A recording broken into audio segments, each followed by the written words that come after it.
Son sang n'a fait qu'un tour. Ce passionné de chasse, depuis 40 ans, ne peut accepter la nouvelle disposition adoptée par la Fédération des chasseurs de la Haute-Vienne. La possibilité désormais de poursuivre une action de chasse en moto, quad ou 4x4 pendant une battue de sanglier. Concrètement, ça veut dire que je suis à mon poste lors de la première battue de la journée. J'ai la chance de voir un sanglier qui arrive.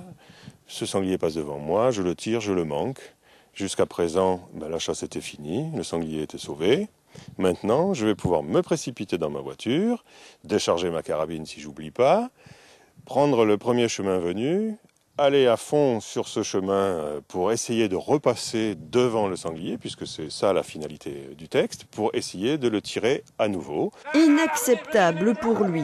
Les conditions de sécurité ne seront plus remplies, sur la route d'abord, puis dans le périmètre de chasse lui-même. Je vais circuler sur des chemins publics et circuler vite, puisque si je circule pas vite, c'est même pas la peine que j'aille au poste suivant.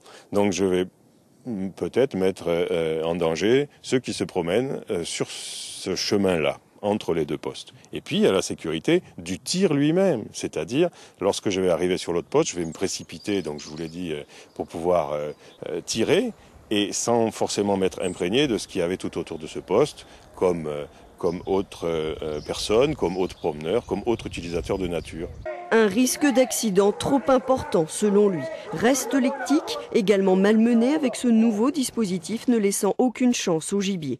Interrogé, le président de la fédération a refusé de s'exprimer.